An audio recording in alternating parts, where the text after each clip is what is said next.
अब एक और नई फिल्म आने वाली है जिसका नाम है घूसखोर पंडित। और इस फिल्म पर रिलीज होने से पहले ही एक नया विवाद शुरू हो गया है और पूरे देश में इस पर चर्चा हो रही है और राजनीति भी शुरू हो गई है। लोग सड़कों पर निकलकर इस फिल्म का विरोध कर रहे हैं, जैसा कि आपने यहां देख लिया। लेकिन ये पेड प्रमोशन नहीं है, ये जो नाराजगी है ये पेड नहीं है, ये अफवाह की वजह से नहीं है, ये सचमुच की नाराजगी है। ये जो गुस्सा है ये पेड प्रमोशन नहीं है, ये सचमुच में लोगों का गुस्सा है। और आज केंद्र सरकार ने भी ओटीटी प्लेटफॉर्म नेटफ्लिक्स से इस फिल्म के ट्रेलर सहित इसके सभी प्रमोशनल कंटेंट को हटाने का आदेश दिया है, क्योंकि यह फिल्म नेटफ्लिक्स पर रिलीज होने वाली थी। ब्राह्मण समाज ने इस फिल्म के टाइटल पर आपत्ति जताई है और कहा है कि इसके जरिए ब्राह्मणों को अपमानित किया गया है। 3 फरवरी को नेटफ्लिक्स ने इस फिल्म का प्रोमो रिलीज किया था, जिसके बाद इस पर विवाद शुरू हो गया।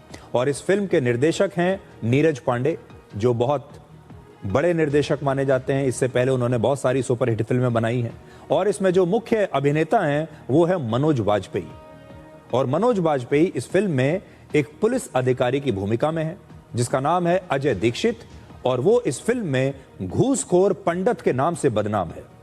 विरोध करने वालों का आरोप है कि अभिव्यक्ति की आजादी के नाम पर पंडित समुदाय, ब्राह्मण समुदाय के एक पुलिस अधिकारी को घूसखोर और भ्रष्ट दिखाया गया है और फिल्म का नाम भी वैसा ही रखा गया है। और जानबूझकर ऐसा करके पूरे पंडित समुदाय को घूसखोर बताने का दुष्प्रचार किया जा रहा है। आरोप यह भी है कि पंडित शब्द आमतौर पर ब्राह्मण समाज और धार्मिक विद्वानों से जुड़ा होता है, लेकिन इसके साथ घूसखोर शब्द जोड़ना गलत है। उत्तर प्रदेश के मुख्यमंत्री योगी आदित्यनाथ के निर्देश पर लखनऊ के हजरतगंज थाने में इस फिल्म के निर्देशक और उनकी टीम पर एक एफआईआर भी दर्ज कर ली गई है, जिसमें धार्मिक और जातिगत भावनाओं को आहत करने का आरोप लगा है। दिल्ली हाईकोर्ट में भी एक याचिका दाखिल करके इस फिल्म पर रोक लगाने की मांग की गई है। और राष्ट्रीय मानवाधिकार आयोग ने सूचना और प्रसारण मंत्रालय को एक नोटिस भेजा है और कहा है कि इस फिल्म का टाइटल एक खास सामाजिक समूह को बदनाम करता है। आज इस फिल्म को लेकर प्रयागराज में, भोपाल में और इंदौर में और भी कई जगहों पर विरोध प्रदर्शन हुए हैं और साधु संतों ने भी इस फिल्म पर पाबंदी लगाने की मांग की है। नीरज पांडे मुर्दाबाद, मुर्दाबाद, नीरज पांडे मुर्दाबाद, मुर्दाबाद, नीरज पांडे मुर्दाबाद, मुर्दाबाद।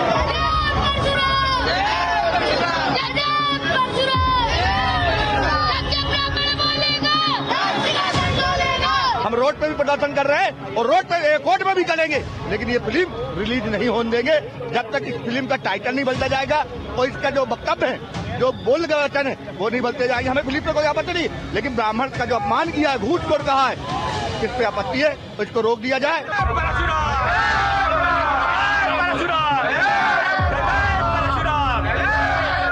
ये नेटफ्लिक्स को बंद करवाएंगे।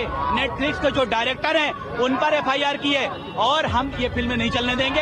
आज तो भोपाल में यह प्रदर्शन हुआ है, कल की डेट में पूरे मध्य प्रदेश में और आने वाले समय में भारत में, और ये नेटफ्लिक्स चलने नहीं देंगे। आप नेटफ्लिक्स को बंद कराएंगे। समाज पूरा आहत हो रहा है, हमारी जनभावना आहत हो रही है। आप कुछ और भी नाम रख सकते थे, क्या जरूरत थी घूसखोर पंडित साबित करने की।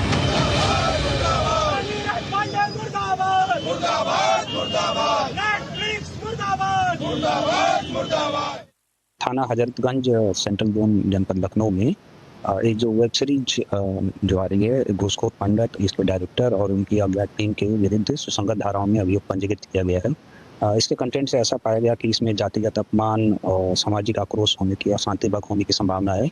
इन सबको देखते हुए सुसंगत धाराओं में अभियोग पंजीकृत करके अग्रिम विधिक कार्रवाई प्रचलित है। घूसखोर पंडित जो ये बनाया, ये पूरा फंडिंग से बनाई गई पिक्चर है। एक साजिशन ये पिक्चर बनाई गई कि कैसे एक समाज को टारगेट किया जाए। तो ये मान लीजिए कि ये एक टारगेट है, उनको बहुत बड़ी फंडिंग हुई है, उसी के तहत ये सब लोग कार्य कर रहे हैं। इसमें तो मैं सरकार से मांग करूंगा कि समाज में जो जहर घोलने का काम कर रहे हैं, विष का काम कर रहे हैं, उनके ऊपर मुकदमा दर्ज हो और राष्ट्रद्रोह के तहत मुकदमा दर्ज हो। ऑनरेबल दिल्ली हाईकोर्ट के सामने एक याचिका जो है वो दायर की थी। कल शाम को ही हमने जो डायरेक्टर हैं इस मूवी के उनको एडवांस नोटिस सर्व कराया था, जो कि एक प्रक्रिया है कि किसी भी पिटीशन को, याचिका को अगर हम दिल्ली हाईकोर्ट या सुप्रीम कोर्ट में फाइल करते हैं तो एडवांस नोटिस अपोजिट पार्टी को सर्व कराना होता है। और उसके बाद ही आज सुबह ये स्टेटमेंट आया है जो डायरेक्टर है उनका कि हम लोग वो लोग बेसिकली के जो नाम है, टाइटल है, उसको विड्रॉ कर रहे हैं जो ऑब्जेक्शनेबल है। और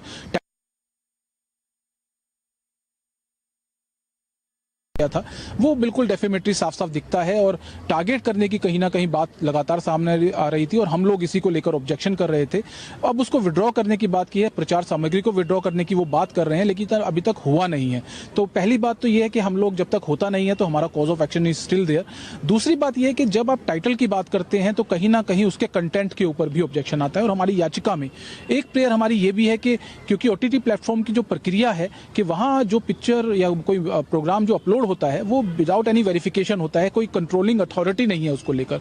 तो हमने ये मांग की है इंफॉर्मेशन ब्रॉडकास्टिंग मिनिस्ट्री को, हमने पार्टी बनाया है अपनी याचिका में और हमने ये मांग की है कि इस मूवी का जो कंटेंट जब आप एयर करें या OTT प्लेटफॉर्म अपलोड करें उससे पहले इसको वेरीफाई किया जाए, क्योंकि जो टाइटल है वो अपने आप में इतना ऑब्जेक्शनेबल है तो कहीं ना कहीं उसके कंटेंट के ऊपर भी सवाल खड़ा होता है। नीरज पांडे जिन्होंने ये फिल्म बनाई है असल में एक बहुत ही अनुभवी और बहुत ही प्रतिभाशाली फिल्म निर्देशक रहे हैं, फिल्म प्रोड्यूसर रहे हैं। और अगर मैं आपको उनकी पुरानी फिल्में और वेब सीरीज बताऊं तो वो सारी ऐसी हैं जिन्हें दर्शकों का भरपूर प्यार मिला है। उन्होंने स्पेशल ऑप्स बनाई, उन्होंने अक्षय कुमार के साथ बेबी फिल्म बनाई, स्पेशल 26 बनाई, MS Dhoni the untold story उन्होंने बनाई है, नाम शबाना उन्होंने इससे पहले बनाई है, और वेंसडे एक फिल्म बहुत अच्छी थी वो उन्होंने बनाई है, खाकी नाम की वेब सीरीज उन्होंने बनाई है, अय्यारी नाम की एक और फिल्म उन्होंने बनाई है। यानी इससे पहले ऐसा नहीं है कि वो कोई नए फिल्म निर्देशक हैं, नए नए इस फील्ड में आए हैं, वो बहुत अनुभवी हैं। लेकिन उनसे इस प्रकार की जो गलती हुई है इसकी उम्मीद किसी को नहीं थी। और अब इस विवाद पर राजनीति भी शुरू हो गई है। बहुजन समाज पार्टी की अध्यक्ष मायावती ने इस फिल्म पर प्रतिबंध लगाने की मांग की है। देखिए उन्होंने क्या लिखा है, ये भी मैं आपको पढ़कर सुनाता हूं। देखिए बड़ी स्क्रीन पर वो कह रही हैं, ये बड़े दुख और चिंता की बात है कि पिछले कुछ समय से अकेले यूपी में ही नहीं बल्कि अब तो फिल्मों में भी पंडित को घूसखोर आदि बताकर पूरे देश में उनका अपमान और अनादर किया जा रहा है, और जिससे समूचे ब्राह्मण समाज में इस समय जबरदस्त रोष व्याप्त है। इसकी हमारी पार्टी भी कड़े शब्दों में निंदा करती है और हम ये चाहते हैं कि इस पर तुरंत प्रतिबंध लगाया जाए। अब आप देखिए, मायावती को कहा जाता है कि वो तो दलितों की नेता हैं, BSP दलितों की पार्टी मानी जाती है, लेकिन मायावती भी आज सवर्णों के लिए न्याय की मांग कर रही है। बीजेपी का भी कहना है कि फिल्म का ऐसा कोई नाम नहीं रखना चाहिए जिससे लोगों की भावनाएं आहत हों। अब लोग सजग हो गए हैं। फिल्म प्रोड्यूसर को चाहिए कि कोई ऐसा नाम ना दें जिससे किसी को आहत पहुंचे। अब इस देश की जनता ये सवाल पूछ रही है कि फिल्म का टाइटल घूसखोर पंडित की बजाय अगर सिर्फ घूसखोर रखा जाता या कुछ और टाइटल रखा जाता तो क्या इस फिल्म की कहानी बदल जाती? क्या इस फिल्म के हिट होने की संभावना कम हो जाती? इस टाइटल में ऐसा क्या था जिससे इस फिल्म के प्रोड्यूसर्स को, डायरेक्टर को ऐसा लगा कि अगर घूसखोर पंडित नाम इसका रखेंगे तभी इस फिल्म के साथ न्याय हो पाएगा? आरोप यह भी है कि फिल्मों में हिंदुओं की भावनाओं और उनकी आस्था का अपमान करना आजकल सबसे आसान काम हो गया है। लेकिन क्या फिल्म का नाम घूसखोर पंडित की बजाय घूसखोर मौलाना रखने की हिम्मत कोई कर सकता है? क्या कोई घूसखोर पादरी नाम रखकर फिल्म रिलीज कर सकता है? पूरे विवाद पर घूसखोर पंडित के निर्माता और निर्देशक नीरज पांडे ने सफाई दी है कि ये एक काल्पनिक पुलिस ड्रामा है और पंडित शब्द का इस्तेमाल सिर्फ एक काल्पनिक किरदार के बोलचाल वाले नाम के तौर पर किया गया है। उनके मुताबिक फिल्म के टाइटल से कुछ दर्शकों को ठेस पहुंची है, जिसके बाद उन्होंने फिल्म के ट्रेलर सहित सभी प्रमोशनल कंटेंट को वापस हटाने का फैसला किया है। इस फिल्म में भ्रष्ट पुलिस अधिकारी की भूमिका निभाने वाले मशहूर अभिनेता मनोज बाजपेयी ने भी इस विवाद पर अपना पक्ष रखा है। उनका जो सोशल मीडिया पोस्ट है वो भी मैं आपको दिखाता हूं, और वो ये कहते हैं कि वो लोगों की भावनाओं का सम्मान करते हैं और लोगों की भावनाओं को वो गंभीरता से लेते हैं। As an actor I come to a film through the character and the story I am playing. और उन्होंने कहा है कि the film makers have decided to take down the promotional material in light of the public sentiment. तो इन्होंने भी एक प्रकार से माफी मांग ली है। दिलचस्प बात यह है कि जो फिल्म है जिसका नाम रखा गया है घूसखोर पंडित, इस फिल्म के निर्माता निर्देशक नीरज पांडे भी ब्राह्मण हैं और इस फिल्म के जो अभिनेता हैं मनोज बाजपेयी, ये भी ब्राह्मण हैं। दो ब्राह्मणों ने ये फिल्म बनाई और उस फिल्म का नाम रखा घूसखोर पंडित। ऐसी इनकी क्या मजबूरी थी, ये बात समझ में नहीं आई। और ये पहली बार नहीं है जब हिंदी सिनेमा में हिंदू समुदाय और उनकी मान्यताओं पर, उनके भगवान देवी देवताओं पर इस प्रकार के विवाद हुए हैं। बॉलीवुड में कई बार हिंदू समुदाय के लोगों को भ्रष्ट और चरित्रहीन इससे पहले भी दिखाया जाता है, जबकि मुस्लिम किरदारों को, दूसरे जो धर्म के किरदार हैं, उन्हें ईमानदार और भरोसेमंद बताया जाता है। ऐसा कई जगह हुआ है। फिल्मों में जनेऊधारी और तिलक लगाने वाले पंडितों को लालची और जुल्म करने वाला दिखाया गया है कई बार, जबकि मुस्लिम मौलाना को मौलवी साहब कहकर सम्मान दिया जाता था। यहां हमारी मंशा किसी मुस्लिम दर्शक को ठेस पहुंचाने की बिल्कुल नहीं है। यहां हम ये बिल्कुल नहीं कह रहे हैं कि मौलवियों के लिए भी ऐसे शब्द का इस्तेमाल करना चाहिए, बिल्कुल नहीं।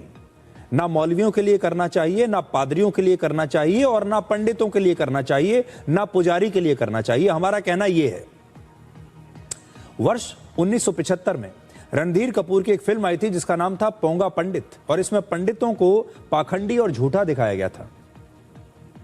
वर्ष 2013 में एक फिल्म आई थी जिसका नाम था रामलीला, और श्री राम हिंदुओं के इतने बड़े भगवान हैं, लेकिन हिंसा से भरी इस प्रेम कहानी का भगवान श्री राम से कोई लेना देना था ही नहीं, और बाद में जब विवाद हुआ तो फिर इसका नाम बदल दिया गया।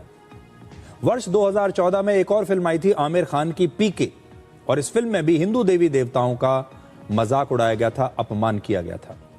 यानी बॉलीवुड में पहले हिंदुओं के देवी देवताओं का अपमान किया जाता था और अब हिंदुओं की अलग अलग जातियों को ही अपमानित किया जा रहा है। इस फिल्म को लेकर ज्यादा रिएक्शन एक और वजह से भी आ रहा है। आपको याद होगा अभी पिछले हफ्ते ही यूजीसी के जो नए नियम आए, और उन नए नियमों पर हमारे देश के सामान्य वर्ग के लोग पहले से ही बड़े नाराज थे। आपको याद होगा यूजीसी के जब नए नियम आए तो देश भर में उनके खिलाफ विरोध प्रदर्शन हो रहे थे, और जो सामान्य वर्ग के लोग थे, सामान्य वर्ग के जो छात्र थे, उन्हें लगा कि उनके साथ नाइंसाफी हो रही है। वो नाराज थे, गुस्से में थे, और बाद में सुप्रीम कोर्ट ने इस पर स्टे लगा दिया।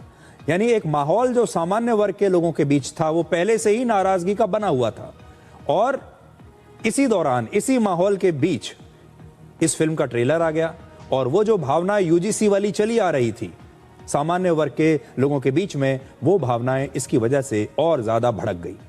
और इसीलिए आज ये खबर सिर्फ